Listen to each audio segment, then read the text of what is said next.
Good morning. Don't I look motivated? No money and news this week. I just got too busy. 4th of July. What else? Oh yeah, my wedding anniversary. Been with the old ball and chain 24 years. Can't even get a rise out of her over there. So I just didn't get to it. So this week I'm going to try to do some securement videos / little mini ride-along things. Try to make up for it. It didn't miss nothing. I did a one loop to cover expenses. Don't know of any news. Had a few load board requests, which I will try my best to remember for the next money and news. So just trying to get the motivation to get up and go outside and get the truck going. We got a few minutes, and then we'll go get some beams. I ain't done beams in a long time. So we'll do a beam securement video, a refresher, a couple little pro tips, all that good stuff. All right, see you in a minute. Yeah, here we go. Around 9 in the morning. I'm gonna get out of here in about a half hour. Oh, it's a beautiful morning in southeast Missouri. Wife's got to get out here and cut all this grass. There's a lot of grass cutting. I have like 14 acres, 8 of it she's got to cut. Well, I'll do it once in a while if I'm home. This is my commute to work every day. Okay. Get this party started, I guess. See you in a minute. About ready to blast off. Worst part of the trip, leaving, especially on a Sunday. I don't know why, I just don't like leaving on Sundays. Never have, never will, but we're gonna get after it. Check, everything's good. Old Ellie Mae is gonna cross her 1 millionth mile on this trip. Not today, tomorrow. Yeah, I don't think we'll do 600 today. We need 660 there, so we won't do that, but we'll get it tomorrow. We'll hit the 1,000,000 mile mark tomorrow. She got about 20K now on the new motor, so. All right, let's go trucking. All right, we're at the beam yard in Blytheville. What we're not going to do, and what we don't do, is sit in the truck and look at our phone and not be ready. So I've already got my deck set up. I don't think they've called 12 o'clock yet. I'm going to ask in a minute. Need a CB here, or you're going to be walking back and forth. So I got everything out. I'll show you some tricks as we go. Make sure when you throw your chains up here, they're flat underneath those boards. The beams are going to go on there, and if they're sticking up, the beams will pinch your chains and you can't get them out. It's embarrassing. And you got to flag down a forklift driver. Come lift your stack back up. We got the boards, ratchets. Pretty sure I'm just going to need 6 chains on this load. It's a mixed match of stuff, so we'll see how they got it stacked. My bungee cord's ready. I got everything ready. That way when I pull up to get loaded, the forklift man don't have to wait on me and the rest of the line wait on me. So think ahead a little bit. All right. Show you the rest of this as we go. Whoa. Well, 12:08. We're in the plant. We got door 4. I load them 1 or 2 ways here. Either out in what they call the ballpark, where they have huge forklifts that'll grab your 40 to 50,000 pound load all in one swoop and put it on. And you throw 2 chains and go to the chain up yard. Or you come in here to one of these doors and they kind of load it and stack it with these big overhead cranes that have these big magnets. I guess they charge them with electricity, and then when they want it to let go, they take the electricity off. Pretty cool. I'll try to film some of that. And then in here, you can either go back to the chain up yard, or on a Sunday, I could probably just pull out here, throw all my chains real quick, and be ready to skedaddle once I get my bills back at the other scale. All right, he's standing back there. I don't see him waving me yet, but I think he's gonna wave me in. All right, we'll see you in a minute. Still waiting. Now they can't find one of the bundles. So they're looking for it, or looking for one like it. Worst case, they got to cut some. Then that could take like an hour. Isn't trucking fun? How did we get into this? It is what it is, man. No need to get upset.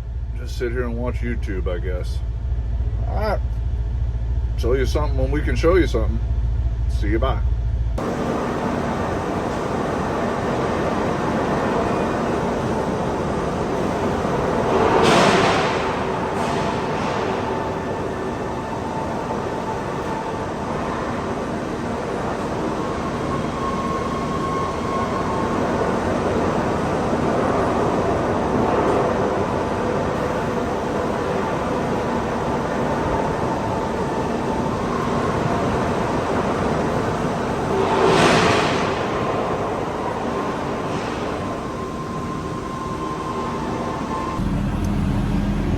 All right, it was way too noisy at the mill where I was chaining up to show you this. So I'll just run through it real quick.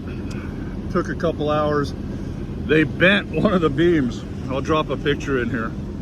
So they had to cut another one because they couldn't find one, whatever, I think it's a 47 footer. They couldn't find one, so they had to cut one, put it on the other side of the mill, and then bring it over. Anyways, it's up on top there. It just takes time. So I'm going to show you how I secured it, and I'm going to point out a couple things, and because I see stuff I don't understand all the time, so I'm going to show you why I do certain things. Now I got 6 chains on here. It's totally enough for FMCSA standard. You new guys, and especially come to CRST, they're going to want you to put 7, maybe 8. You're new. These chains on beams will come loose because these beams are going to suck together as we go down the road. And in fact, I thought, this is why I always take my winch bar and beat on those chains after I got them tight, because I did that and one of them popped completely loose because there was a couple kinks that I didn't see. So the reason it's a good idea for you guys to throw extras, and why they teach that,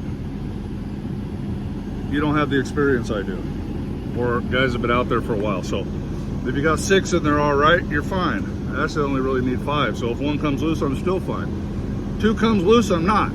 So throw extras in case a couple come loose, straps or whatever you're doing.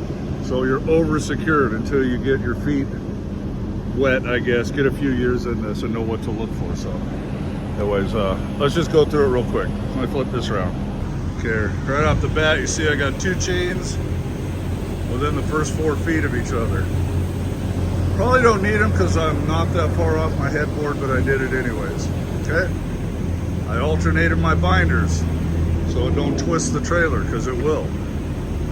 These don't pull straight down, they pull at an angle. So I got 3 binders on one side and 3 on the other. The things I see you guys do, I don't understand. You'll wrap 1 spool. Okay, technically that's legal and fine, but it's stupid. 2 spools is way stronger. It also allows you to get your hook down here lower, okay? Because if you try to hook it here, it's gonna bounce off, it'll be in here. That's why they build these. You should wrap double spools, single pockets. You guys didn't play the square and circle game as a kid or what? Don't mix them up, okay? Because then you're putting pressure on one corner, and one corner is just weaker. Wrap 2 spools or wrap single pockets. That's it. Don't mix them up. Don't do any of that, okay? That's why they built these trailers double spools pocket, double spool pocket, all the way down. Because that's the way we've always done it. Well, things are different with you new drivers, I guess. All right, and then they're spaced out about 8 feet apart from there. Now,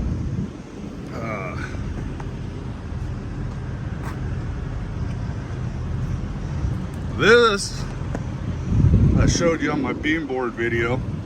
I have a 4x4 with a couple 2x4s, just because it's easy and I don't have to stack them and have them fall off when they drop the beams. You see how I was lifting those beams up and down?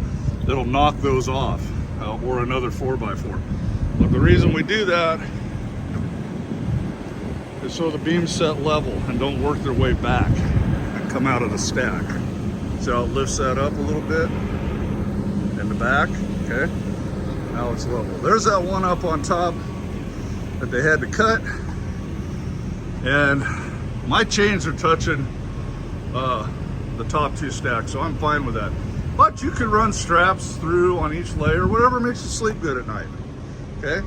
If you're unsure, there is no penalty for too much securement, okay? So there's the one beam way up there that they had to cut and throw on. I guess it's not a 47. The 47s are the long ones. Anyways, all right, we're good to go.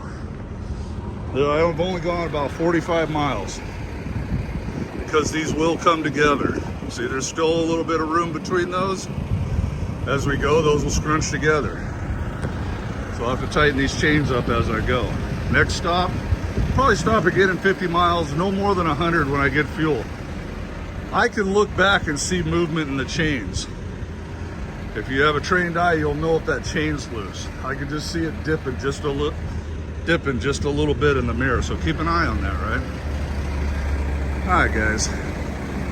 That's all I got. If I think of anything else, I'll throw it in this video. That's gonna wrap this video for today.